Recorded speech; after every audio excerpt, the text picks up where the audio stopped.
My name is Grace. It was last Christmas Eve, and I was sitting at my father's dining table, surrounded by family. The room was filled with the warm glow of candles and the smell of a delicious turkey dinner. But the atmosphere was tense, and I could feel that something was about to break. My grandfather, Mr. Thompson, sat across from me. He carved a slice of turkey, then looked at me over the mashed potatoes and asked, "So, Gracie, did you ever fix up that back porch? The house is good bones, but that porch needed work." I set my fork down, completely taken aback. "What house, Grandpa?" I asked. Suddenly, the room fell silent. Everyone at the table froze. My father, Mr. Anderson, had his hand wrapped around his wine glass, and it seemed to stop in mid-air. My stepmother, Mrs. Anderson, gripped the edge of the tablecloth as if she was trying to hold the whole world together.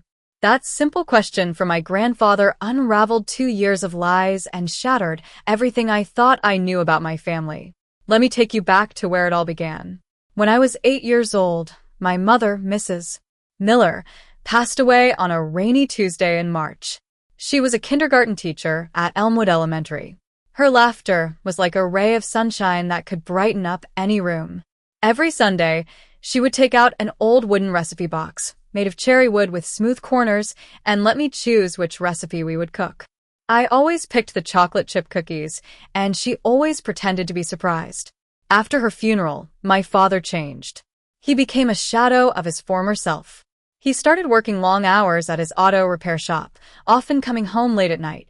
I would hear his car pull into the driveway at midnight, and then he would open the fridge, stand there in the dim light for a while, and then go to bed without a word. My grandfather, Mr. Thompson, was a retired carpenter. He had built many houses in our town. Every Friday afternoon, his old Chevrolet pickup would pull into our driveway, and I would climb into the passenger seat with my backpack. His house smelled like sawdust and tobacco. He taught me how to use a hammer, how to measure wood, and how to fix a leaky faucet. He also told me stories about my mother when she was my age, how she would help him on construction sites, and how she loved animals.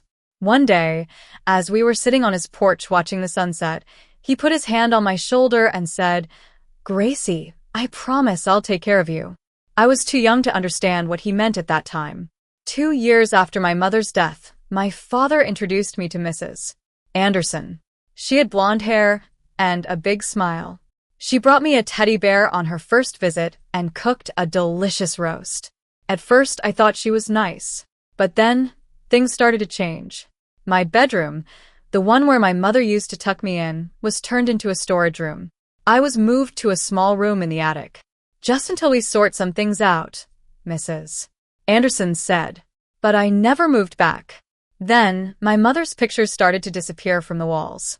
They were replaced with photos of my father and Mrs. Anderson on vacations, at parties, and with their new baby, my half-sister, Lily. Mrs. Anderson was not openly cruel. She was friendly when there were guests around, but cold when it was just the family. She would ask Lily what she wanted for dinner, and then ignore me. My father seemed to be caught in the middle. He didn't stop her, and he didn't stand up for me either. He just went along with everything, choosing the easiest path. As I grew older, I had to work hard to support myself. At 16, I had 2 part-time jobs. I worked at a local diner in the morning before school and at a bookstore on weekends. I bought my own textbooks and packed my own lunches. I took the bus to school because no one ever offered to drive me. Around that time, my father decided to expand his auto repair shop. Mrs. Anderson encouraged him, talking about how successful it would be. But I could hear them arguing at night. Through the thin walls of my attic room, I could hear the tension in their voices. I graduated from high school with good grades. My grandfather was there, sitting in the front row, clapping the loudest. My father showed up late and left before the reception. Mrs. Anderson said she had a headache and couldn't come. I enrolled in a community college, studying business administration. I lived at home, but Mrs. Anderson made it clear that I had to pay for my share of the groceries. I didn't argue. I just worked harder to earn the money. The auto repair shop eventually went bankrupt. I didn't know the full extent of the debt at first, but I could sense that something was wrong.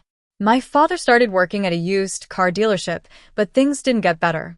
When I was 22, I moved into a small studio apartment. It was tiny, but it was mine. I got a job as a receptionist at a small law firm.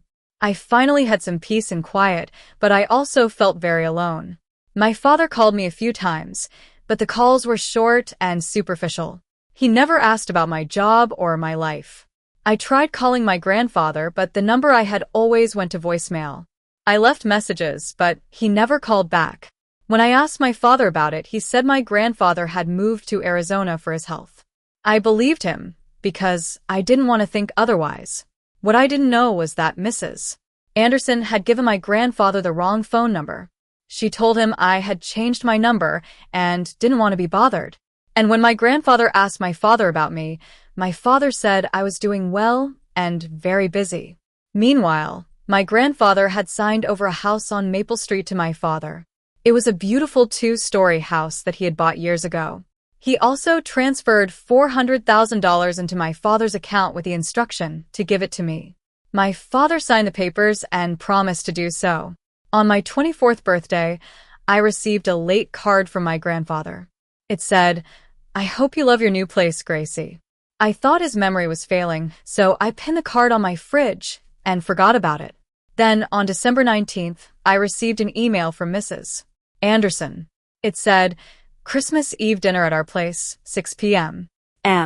Bring nothing. It wouldn't feel like Christmas without you." I almost deleted it, but then I saw the next line.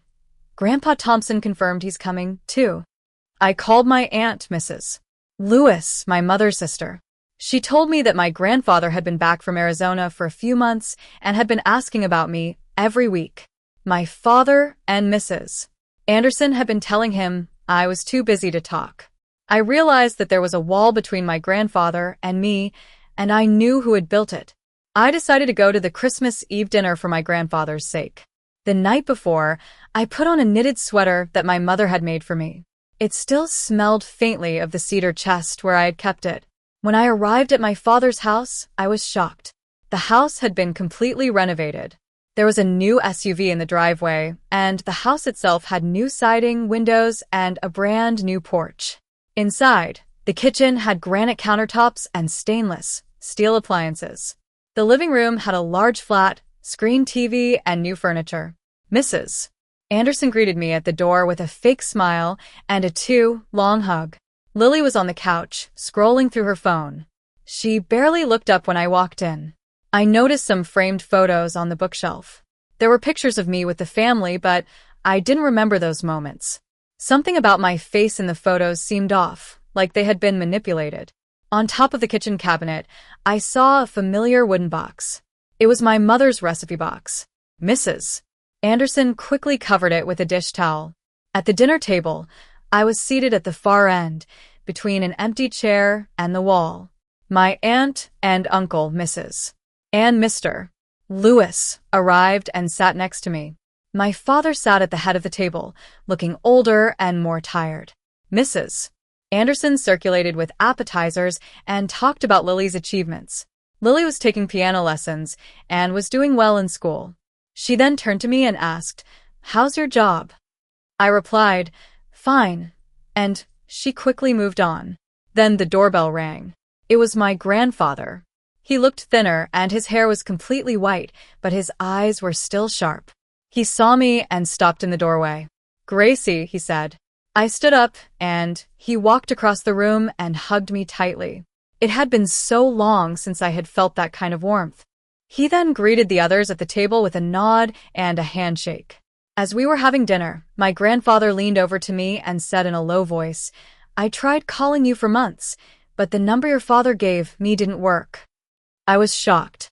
"I never changed my number, Grandpa," I said. Then he asked me about the back porch of the house on Maple Street. That's when the whole truth started to come out. My grandfather explained that he had signed the house over to my father for me 2 years ago, along with the $400,000. I looked at my father, and he sat there, silent, his face pale. My father tried to make excuses. He said there had been a misunderstanding and that they were holding the house for me until I was ready. Mrs. Anderson jumped in, saying they didn't want to overwhelm me.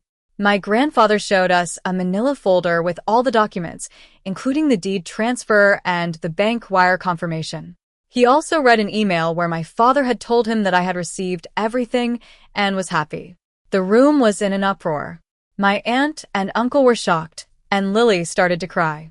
I realized that all the renovations, Lily's expensive school, and the new car were paid for with my money. I stood up and said, "I've spent 2 years wondering what I did wrong. Why no one called? Why I was struggling to make ends meet. It turns out I was worth a house and $400,000, but you just didn't think I was worth telling." My grandfather said he would have his attorney contact my father. We left the house that night, and as we drove away, I finally let out all the emotions I had been holding in for so long. In the following days, my grandfather's attorney laid out the details of how the money had been spent. The money had gone to pay off my father's business debt, Lily's private school tuition, home renovations, and vacations that I was never invited to. My father called my grandfather, begging him to drop the case. He said they would lose everything if they had to pay back the money. My grandfather was firm. He said my father had made a mistake and needed to face the consequences. Lily texted me a few weeks later. She said she didn't know about the money and that she was sorry. I believed her. She was just a child caught in the middle of all this. I decided to leave town. My grandfather offered me a small apartment in another city. I packed my things, including my mother's recipe box, and drove away. 6 months later, I was settled in my new life. I had a new job as an office manager at a construction company. My grandfather came to visit me every week, and we would cook together using the recipes from my mother's box. Lily still texted me regularly. We talked about school and books. It was nice to have a connection with someone in my family who was honest. The next Christmas Eve, I invited my grandfather, my aunt, my uncle, and Lily to my small apartment. We had a simple dinner, but it was the best Christmas I had had in a long time. Everyone at the table had chosen to be there, and that meant the world to me. I didn't get justice in the traditional sense. The house on Maple Street was still in a mess, and my father still owed a lot of money.